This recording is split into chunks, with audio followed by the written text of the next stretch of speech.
So another day and another video, and this time we're looking at a bunch of news around Fallout 76 and Bethesda. Some of the things I'm going to talk about in this video are the way some people are getting back at Bethesda, not really a lawsuit per se, but very lawsuit pertaining. Those who were unhappy with the product they were delivered are getting their money back potentially, but even beyond that, a lot of different things that came out with this past update of the game behind the scenes and the actual files of the game. We could see some stuff that looks exciting and some other stuff that looks a little bit more concerning, and some unintended consequences of this newest update. If you guys do enjoy the content, you can leave a like or subscribe. We're getting really close to 400,000 subscribers, and it'd be cool to do that by the end of the year. But into the first story, there's a video that popped up not too long ago by a YouTube channel known as The Lawful Masses. This is basically a channel that's run by a lawyer himself. He does have a law firm, and he often gives insight or opinions on various legal cases that pop up in the news. It's actually a pretty cool channel. I've watched him independently over the years. One of his newest videos is titled Fallout 76, How to Make a Claim when they refuse a refund. And more or less, it is describing a method that you can go through in order to actually potentially get your money back if you felt like you were wronged or dissatisfied with Fallout 76. A lot of people are arguing that they bought a product and had certain expectations of it. Fallout 76 coming out in such a buggy or broken state made a lot of users feel like they weren't necessarily getting the product they paid for, that either they were deceived through the marketing or even beyond that were served a broken product. And then of course you had the more blatant issue of people that bought the Power Armor edition of the game and didn't get a canvas bag even though you were advertised and told you were getting a canvas bag. So as the concept of lawsuits were popping up and people wanting to get back at Bethesda, one of the things that did arise is arbitration as a legitimate means people can go through in order to actually get their money back. Arbitration's a way of solving legal disputes, but it's way more cost conscious and streamlined. It's not as kind of bulky and expensive as the actual lawsuit. And the people who created this video actually found something very interesting within the terms of service by ZeniMax that you do have to agree to as you do play Fallout 76 or probably even purchase it. It more or less says that if you actually go to arbitration, they will pay your fees for you. In the video, they give some reasoning as to why they might want to do that. It might actually be a cheaper alternative than just getting a full-on class action lawsuit because there are terms saying that you can't form a class action as a result of signing these terms. But either way, I'm not a lawyer. If you really want to know the nitty-gritty and background, I would watch the video. I will have linked down below. But either way, the arbitration fees are just under $1,000. Rather than pay that, it would probably make a lot more sense for Bethesda to just give you a refund on your game. So this is a potential outlet to go that route. But in order to actually start the dispute process, you have to send a physical letter. This is likely used as a deterrent.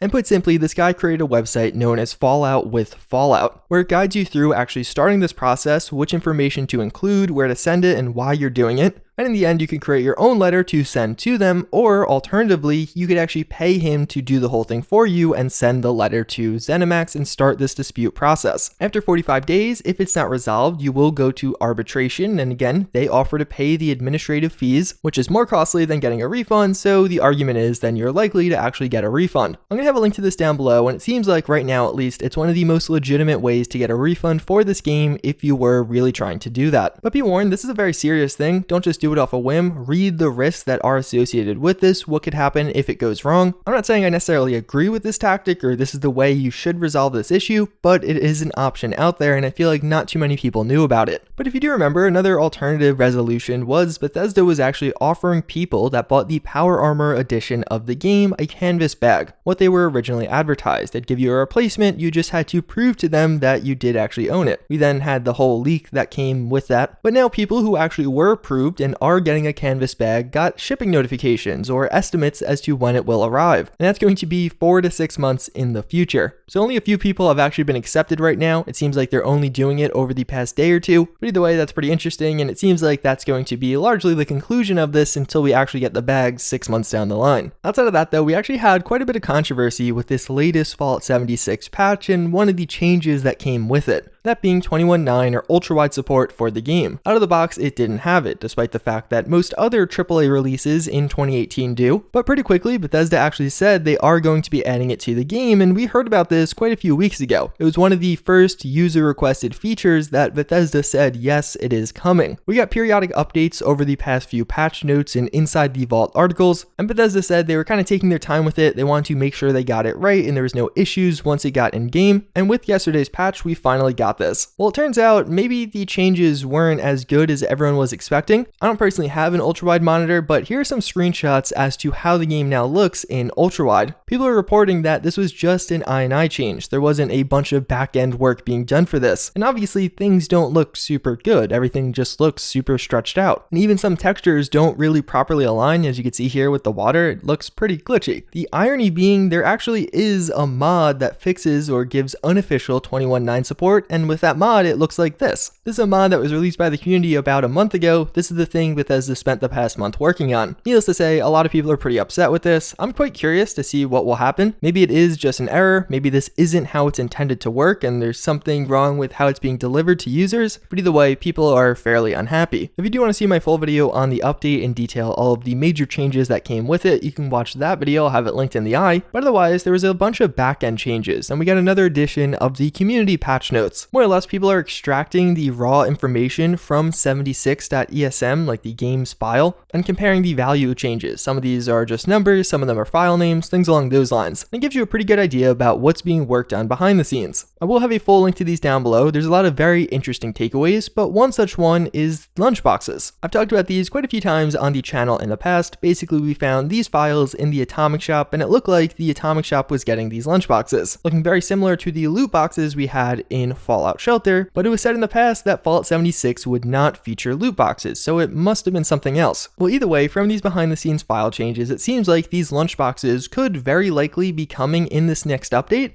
and that the next update will probably be holiday themed, like a new holiday themed event, and also some stuff on the vaults, but I'll get into that in a moment. The lunchboxes used to be named Post ATX Lunchbox. That was concerning and really the source of a lot of concern, because Post is the reference they use for DLC content, things that will be out post-release, and ATX was the prefix they're using for the Atomic Shop, things that will appear in that. That was actually changed in this update to ZZZ Reclaim Lunchbox, but I wouldn't get too hopeful yet, because a lot of the other file names that actually refer to what the lunchboxes are going to do, I've gotten a name change that basically removes the post prefix. So now it's just ATX Lunchbox, which seemingly indicates it'll be in the Atomic Shop, but also that it's coming soon because it's no longer post. Some of the effects we could see in here are things like actually having it explode into confetti, but also getting a buff against certain animal types and actually getting XP bonuses, carry weight bonuses, damage bonuses, and even rad resist. It seems like these bonuses will be temporary and kind of added as a perk to your character. And the reason a lot of people are thinking it's going to be holiday themed is some of the names of them. They're things like balloons, gift bag, plastic animals, and even noisemaker. Noisemaker in particular makes it seem like it could be useful for a New Year's event. So I'm not really sure what's going on here. There's a lot more you could read about it in this. Just look up the prefix lunchbox and it'll show you all these different edits. But I just feel like, can Bethesda be that stupid to add a loot box after saying they wouldn't add loot boxes onto their Atomic Shop? I mean, you wouldn't think, but then again, when you look at some of their past decisions over the past month or so, maybe it is possible or happening. Alternatively, this could be like an event reward or just something that's limited and you could only get it in game. But again, that ATX prefix is pretty much exclusively used for the Atomic Shop and it's pretty accurate. Outside of that, it certainly looks like there'll be some other holiday content. You could find things for like an animatronic Santa and some other probably placeable workshop objects that will get released through the Atomic Shop. There's also some cell edits to some of the vaults in the game, such as Vault 94 and Vault 63. Bethesda keeps talking about how in 2019 we're going to start getting some of those new content additions, and I think it seems very likely, based on how much information there are about these vaults in the files, that this will be one of the first DLCs, probably in Q1 of 2019. If you don't know, basically they're going to act as dungeons that you can complete with friends. This is a community-driven project, and honestly, I love this. It's become one of my favorite things to do after a patch comes out, so a huge shout out to these guys, multiple people working on this. I have a link below to their like kind of homepage on GitHub, and I would just favorite this and check it out after each patch comes out, or watch my video on it. And one other disclaimer, just to keep in the back of your head, there's actually an exploit right now where apparently people can force trade with you and actually take items from your inventory, or rather trade those items to themselves for free. So if you have some random dude walk up to you and try and trade, be very wary because this is an existing exploit. People report that basically they'll sell themselves stuff for 0 caps. Either way, that's pretty much going to wrap it up for the Fallout news in this video. A lot of very interesting stuff in this one. I'm curious to see what happens over the next month with this game and with Bethesda. But before we end things up, I want to share today's today's psychology fun fact of the day, and that's actually going to be another one on studying, as it is finals week for most people. So there's this thing that a lot of people do where basically, let's say you have a bunch of flashcards or you're studying certain information, and maybe there's a set of information that you're like, oh, I'm really familiar with that, I know it already, I learned it in another class, so I don't need to study it. There's actually this weird thing that happens with human memory where when you exclude information like that, but then study a bunch of other information, in the end, it actually makes it harder for that original information to be recalled. So one example, or some of these studies that use this, are actually with flashcards. So people will go through flashcards, and once they feel like they know a couple of them, they'll put them in an exclude pile and won't continue studying them. Well, come test time, those people oftentimes had a really hard time recalling what was on those excluded flashcards. It's just something important to keep in mind. Even when you feel like you know something, it's oftentimes good to just kind of review it every once in a while, even if it's not as frequently, but not just exclude it outright. Either way though, that's pretty much going to wrap it up for this one. As always, again, I thank you all for watching. I hope you enjoyed, and I hope to see you all next time.